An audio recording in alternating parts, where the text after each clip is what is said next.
ಸುಗುಣೇಂದ್ರ ತೀರ್ಥರು, ವಿಶ್ವಪ್ರಿಯ ತೀರ್ಥರು ಮಾತಾಡಿದ ನಂತರ ನಾವೆಲ್ಲ ಮಾತಾಡೋದು ಕಷ್ಟ ಅನ್ನುವಂಥ ಸತ್ಯ ನಮಗೆಲ್ಲ ಗೊತ್ತಿದೆ. ಸ್ವಾಭಾವಿಕವಾಗಿ ಎಲ್ಲರೂ ಶಿವಕುಮಾರ್ ಮಾತುಗಳನ್ನು ಕೇಳಬೇಕು ಅಂತ ನಿಮ್ಗೆ ಅನಿಸಿರ್ಬೋದು. ಒಂದೇ ಒಂದು ಖುಷಿ, ಸಮಾಧಾನ, ಸಂತೋಷ, ಹೆಮ್ಮೆ ಅಂದರೆ ಮಧ್ವಾಚಾರ್ಯರು ಸಂಸ್ಕೃತವೂ ಸೇರಿದಂತೆ 37 ಗ್ರಂಥಗಳನ್ನು ಬರೆದಂಥ ಮಹಾನ್ ಪಂಡಿತರು. 1285ರಲ್ಲಿ 740 ವರ್ಷಗಳ ಕೆಳಗೆ ಶ್ರೀಕೃಷ್ಣನ ಪ್ರತಿಷ್ಠೆ ಮಾಡಿ ಭಾಳ ದೊಡ್ಡ ಆಧ್ಯಾತ್ಮಿಕವಾದಂಥ ಲೋಕಕ್ಕೆ ಕೊಡುಗೆಯನ್ನು ಕೊಟ್ಟವರು. ಅಂಥ ಪುಣ್ಯಾತ್ಮನ ಹೆಸರಿನಲ್ಲಿ ಇವತ್ತು ಕೇಂದ್ರ ಸರ್ಕಾರ ಅಂಚೆ ಚೀಟಿಯನ್ನು ಬಿಡುಗಡೆ ಮಾಡ್ತಾ ಇದೆ ಅಂತ ಹೇಳಿದರೆ, ಇದಕ್ಕೆ ಶಿಫಾರಸು ಮಾಡಿದಂಥ HS ಮಲ್ಲಳರಿಗೆ ಮತ್ತು ಅಂಚೆ ಇಲಾಖೆಗೆ ನಾನು ಪ್ರೀತಿಯ ಧನ್ಯವಾದಗಳನ್ನು ಮತ್ತು ಅಭಿನಂದನೆಗಳನ್ನು ಸಲ್ಲಿಸಬೇಕು ಅಂತ ಅನಿಸಿದೆ. ಯಾವತ್ತೂ ಕೂಡ ಶ್ರೀಕೃಷ್ಣ ಮಠದ ಬಗ್ಗೆ ನಮಗೆಲ್ಲರಿಗೂ ವಿಶೇಷವಾದಂಥ ಪ್ರೀತಿ. ಸರ್ವ ಜನಾಂಗದ ಶಾಂತಿಯ ತೋಟ ಮಾತ್ರ ಅಲ್ಲ, ಸರ್ವ ಜನಾಂಗದ ಪ್ರೀತಿಯ ತೋಟವಾಗಿ ಕೃಷ್ಣ ಮಠ ಬೆಳೆದು ಬರಬೇಕು ಅನ್ನೋದು ನಮ್ಮೆಲ್ಲರ ಆಶೆ ಮತ್ತು ಆಶಯ. ಶಿವಕುಮಾರ್ ಕೇಳಬೇಕು, ಏನಾಯಿತು ಅಂದರೆ ಪರಮಪೂಜ್ಯ ಪೇಜಾವರ ಶ್ರೀಗಳಿಗೆ ಒಂದು ಸರ್ತಿ ಪರ್ಯಾಯ ಪೀಠಾರೋಹಣದ ಸಂದರ್ಭ. ಆಗ ನಾವೆಲ್ಲ ಹೊರೆ ಕಾಣಿಕೆಯನ್ನು ಒಟ್ಟು ಮಾಡಲಿಕ್ಕೆ ಹೋಗೋರು. ಸಾಮಾನ್ಯ 1000 ತೆಂಗಿನಕಾಯಿ ಕೊಡೋರು, 10 ಕ್ವಿಂಟಲ್ ಅಕ್ಕಿ ಕೊಡೋರೆಲ್ಲ ಇರ್ತಾಯಿದ್ರು. ಒಂದು ಗುಡಿಸಲಿನ ಮಧ್ಯೆ ಒಬ್ಬಾಕೆ ಹೆಣ್ಮಗಳು ಚಡ್ಡಿ ಇಲ್ಲದೆ ಇರುವಂಥ ಒಂದು ಮಗುವನ್ನು ಎತ್ಕೊಂಡು ನಿಂತಿದ್ಲು. ಅವಳು ಕೇಳ್ತಾಳೆ, ಶ್ರೀನಿವಾಸ ಪೂಜಾರಿ ಅವರೇ, ನೀವೆಲ್ಲ ಶ್ರೀಕೃಷ್ಣ ಮಠಕ್ಕೆ ಹೊರೆ ಕಾಣಿಕೆ ತಗೊಂಡು ಹೋಗ್ತೀರಂತೆ, ನಾನು ಏನಾದರೂ ಕೊಡ್ಬೋದಾ ಅಂತೇಳಿ. ಕೇಳಿದರೆ ಅವಳು ನಿಂತದ್ದು ನೋಡಿದರೆ ನಮ್ಮ ಹತ್ರ ಏನೋ ಕೇಳಲಿಕ್ಕೆ ನಿಂತಿದ್ದಾಳೆ ಅಂತ ಅನಿಸಿತ್ತು ನಮಗೆಲ್ಲ. ಆದರೂ ಕೊಡಮ್ಮ ಅಂತ ಹೇಳಿದೆ. ಆ ಬಾಗಿಲಿಲ್ಲದೆ ಇರುವಂಥ ಗುಡಿಸಲಿನ ಒಳಗೆ ಹೋಗಿ 2 ತೆಂಗಿನಕಾಯಿ ತಂದು ಕೊಡ್ತಾಳೆ ಅವಳು. ಇದು ಶ್ರೀಕೃಷ್ಣ ಮಠಕ್ಕೆ ಪೇಜಾವರ ಶ್ರೀಗಳ ಪರ್ಯಾಯಕ್ಕೆ ಅಂತೇಳಿ. ಮತ್ತೆ ಮುಂದುವರೆದು ಹೇಳ್ತಾಳೆ, ನೀವು ಸುಮ್ಮನೆ ತಗೊಂಡೋಗೋದು ಬೇಡ, ಇದನ್ನು ಅದಕ್ಕೋಸ್ಕರ ಇದು ಹೋಗಲಿಕ್ಕೆ ಖರ್ಚಿಗೆ ಅಂತೇಳಿ ಅದ್ರ ಮೇಲೆ 8 ಆಣೆಯನ್ನು ಇಡ್ತಾಳೆ, 50 ಪೈಸೆ. ನಾನು ಅದನ್ನು ತೆಗೆದುಕೊಂಡು ಬಂದು ಪೇಜಾವರ ಶ್ರೀಗಳಿಗೆ ಲೆಕ್ಕ ಕೊಡ್ತಾ ಹೇಳಿದೆ, ಶ್ರೀಕೃಷ್ಣನಿಗೆ ವಜ್ರದ ಕಿರೀಟವನ್ನು ಮಾಡಿಕೊಟ್ಟವರಿದ್ದಾರೆ, ಬಂಗಾರದ ತೊಟ್ಟಿಲನ್ನು ಮಾಡಿಕೊಟ್ಟವರಿದ್ದಾರೆ. ಅವರನ್ನೆಲ್ಲ ಕರೆದು ನೀವು ಯಾವ ರೀತಿ ಪ್ರಸಾದವನ್ನು ಕೊಟ್ಟು ಪ್ರೀತಿಯಿಂದ ಹಾರೈಸ್ತೀರೋ, 2 ತೆಂಗಿನಕಾಯಿ ಮತ್ತು 8 ಆಣೆ ಕೊಟ್ಟಂಥ ಪರಿಶಿಷ್ಟ ಜಾತಿಯ ರುಕ್ವಿಗೂ ಕೂಡ ನೀವು ಕರೆದು ಶ್ರೀಗಂಧ ಪ್ರಸಾದವನ್ನು ಕೊಡಬೇಕು ಅಂತೇಳಿ ನಾನು ವಿನಂತಿ ಮಾಡಿದ್ದೆ.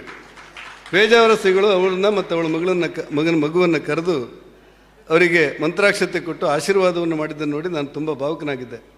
ಹಾಗಾಗಿ ಶ್ರೀಕೃಷ್ಣ ಮಠದ ಬಗ್ಗೆ ಎಲ್ಲ ಜನಾಂಗದ ಒಂದು ರೀತಿಯ ಪ್ರೀತಿಯ ತೋಟವಾಗಿ ಬೆಳೀತಾ ಇರುವಾಗಲೇ ಇವತ್ತು ಮಧ್ವಾಚಾರ್ಯರ ಅಂಚೆ ಚೀಟಿ ಬಿಡುಗಡೆ ಆಗಿದ್ದು ಒಂದು ಅವರಿಗೆ ಸಿಕ್ಕಿದಂಥ ಗೌರವ ಅಂತ ನನ್ನ ಭಾವನೆ. ಜೊತೆಯಲ್ಲೇ ಪರಮಪೂಜ್ಯರಾದಂಥ ಸುಗುಣೇಂದ್ರ ತೀರ್ಥರಿಗೆ 64ನೇ ಹುಟ್ಟುಹಬ್ಬ ಅಂತೆ. ನಾವೆಲ್ಲ ರಾಜಕಾರಣಿಗಳು ನಮ್ಮ ಕಷ್ಟ ಅಂತ ಹೇಳೋರು ಯಾವಾಗಲೂ ಕೂಡ. ಆದರೆ ಸನ್ಯಾಸಿಗಳಿಗೆ ಕಷ್ಟ ಬಂದದ್ದು ಅರ್ಥವೇ ಆಗೋದಿಲ್ಲ ನಮಗೆ. ಸುಗುಣೇಂದ್ರ ತೀರ್ಥರು ಸೀಮಾಲೋಂಘನ ಮಾಡಿದ್ದಾರೆ ಅನ್ನುವ ಕಾರಣಕ್ಕೆ ಒಂದಷ್ಟು ಸಂಘರ್ಷಗಳಾಗಿತ್ತು ಈ ಸಮಾಜದಲ್ಲಿ. ಸೀಮಾಲೋಂಘನ ಮಾಡಿದ್ದಾರೆ, ಶ್ರೀಕೃಷ್ಣ ಪೂಜೆ ನಿಷೇಧ ಅಂತೇಳಿ ನಾನೆಲ್ಲ ಸಣ್ಣವನಿದ್ದಾಗ ಒಂದಷ್ಟು ಸಂಘರ್ಷಗಳಾಗಿತ್ತು. ನಾನು ಡಾಕ್ಟರ್ ಆಚಾರ್ಯನ ಆಗ ನೆನಪು ಮಾಡ್ಕೊಳ್ಬೇಕು. ಏನಂದರೆ ಡಾಕ್ಟರ್ ಆಚಾರ್ಯ ಹೇಳಿದರು, ಸೀಮಾಲೋಂಘನ ಮಾಡಿ ಅವರೇನೋ ಸನ್ಯಾಸತ್ವಕ್ಕೆ ವಿರೋಧ ಮಾಡಿರಲಿಲ್ಲ, ಬದಲಾಗಿ ಅಮೇರಿಕದಲ್ಲಿ ಚರ್ಚೊಂದನ್ನು ತೆಗೆದುಕೊಂಡು ಅಲ್ಲೂ ಕೂಡ ಶ್ರೀಕೃಷ್ಣ ಮಠವನ್ನೇ ಸ್ಥಾಪನೆ ಮಾಡಿದ್ದಾರೆ. ಹಾಗಾಗಿ ಅಲ್ಲಿ ಮಾಡಿದ್ದು ಅವರ ಶ್ರೀಕೃಷ್ಣ ಕೆಲಸ. ನಾವೆಲ್ಲರೂ ನಮ್ಮ ಮನೆಯೊಳಗೆ ಇದ್ದುಕೊಂಡು ಶ್ರೀಕೃಷ್ಣ ಅನ್ನೋದಕ್ಕಿಂತ ಜಗತ್ತಿಗೆ ಶ್ರೀಕೃಷ್ಣ ಸಂದೇಶವನ್ನು ಬೀರಿದಂಥ ಸುಗುಣೇಂದ್ರ ತೀರ್ಥರು ಅತ್ಯಂತ ಕೃಷ್ಣನ ಭಕ್ತರಾಗಿರುವವರು ಮಾತ್ರ ಅಲ್ಲ, ನಮಗೆಲ್ಲ ಪೂಜ್ಯರು. ಅವರಿಗೆ ಸಿಗಬೇಕಾದಂಥ ಗೌರವ ಸಿಗಬೇಕು ಅಂತೇಳಿ ನಾವೆಲ್ಲ ಗಟ್ಟಿ ನಿಲ್ಲಬೇಕು ಅಂತೇಳಿ ಆ ಕಾಲದಲ್ಲಿ ಡಾಕ್ಟರ್ ಆಚಾರ್ಯ ಹೇಳಿದ್ದನ್ನು ಕಂಡಿದ್ದೆ. ಅಂಥ ಸಂಗತಿಯನ್ನು ಮೀರಿ ಇವತ್ತು ಸುಗುಣೇಂದ್ರ ತೀರ್ಥರು ಮಾಡಿರುವಂಥ ಮಹಾ ಸಾಧನೆಗಳು, ಶ್ರಮಗಳು ನಮಗೆಲ್ಲ ತುಂಬ ಪ್ರೀತಿಯನ್ನು, ವಿಶ್ವಾಸವನ್ನು ಕೊಡುತ್ತೆ ಅನ್ನುವ ಕಾರಣಕ್ಕೆ ಪೂಜ್ಯರಾದ ಸುಗುಣೇಂದ್ರ ತೀರ್ಥರಿಗೆ ನಾನು ವಿಶೇಷವಾದಂಥ ಧನ್ಯವಾದಗಳನ್ನು ಸಲ್ಲಿಸಿ, ವೇದಿಕೆಯಲ್ಲಿರುವಂಥ ಎಲ್ಲ ಗಣ್ಯರಿಗೆ ನಮನಗಳನ್ನು ಹೇಳಿ, DK ಶಿವಕುಮಾರರು ಬರೀ ಅವ್ರ ಪಾರ್ಟಿಗೆ ಮಾತ್ರ ಅಲ್ಲ, ನಮಗೆಲ್ಲರಿಗೂ ಕೂಡ ಸ್ವಲ್ಪ ಖುಷಿ ಕೊಡೋ ಮನುಷ್ಯ ರಾಜಕಾರಣದಲ್ಲಿ. ಯಾಕಂದರೆ ನಾನೊಂದು 13 ವರ್ಷ MLC ಆಗಿ ಕೆಲಸ ಮಾಡಿದ್ದೆ. ರಾಜಕಾರಣದ ವಿಚಾರದಲ್ಲಿ ಒಂದಿಷ್ಟು ಸಂಘರ್ಷಗಳು, ವಾದಗಳು, ಚರ್ಚೆಗಳು ರಾಜಕಾರಣದಲ್ಲಿ ಸ್ವಾಭಾವಿಕ. ಅದನ್ನು ಮೀರಿ ಕೂಡ DK ಶಿವಕುಮಾರ್ ಬಗ್ಗೆ ನಮಗೊಂದಿಷ್ಟು ಪ್ರೀತಿ ಇರುತ್ತೆ, ಎಲ್ಲ ಪಕ್ಷದವ್ರಿಗೆ ಇರುತ್ತೆ. ಆದರೆ ನಿಮಗೆ ಅರ್ಥ ಆಗ್ತದೇನೋ ಸ್ವಾಮೀಜಿಯವರೇ, ನಮಗವ್ರು ಇಲ್ಲಿವರೆಗೆ ಅರ್ಥ ಆಗಿಲ್ಲ. DK ಶಿ ಅವರು ಇವತ್ತಿನವರೆಗೂ ನಮಗೆ ಅರ್ಥ ಆಗಿಲ್ಲ. ಸರಿ ಉಂಟು DK ಶಿ ಅವರದ್ದು ಹೇಳ್ತಾ ಇರುವಾಗಲೇ ಅದೇನೋ ಗಡಿಬಿಡಿ ಉಂಟಾಗಿಬಿಡುತ್ತೆ ನಮಗೆ. ಅದಕ್ಕೋಸ್ಕರ ನಾವು ಸ್ವಲ್ಪ ಲೆಕ್ಕಾಚಾರ ಹಾಕಿ ಅವ್ರ ಜೊತೆಲಿ ಮಾತಾಡೋರು. ಮುಂದೇನಂತ ನಮಗೆ ಗೊತ್ತಿಲ್ಲದೆ ನಾವಾಗಿ ಸಿಕ್ಕಿ ಬಿಡೋದು ಬೇಡ ಅಂತೇಳಿ ಒಂದಷ್ಟು ಪ್ರೀತಿಯಿಂದ ಮಾತಾಡೋರು.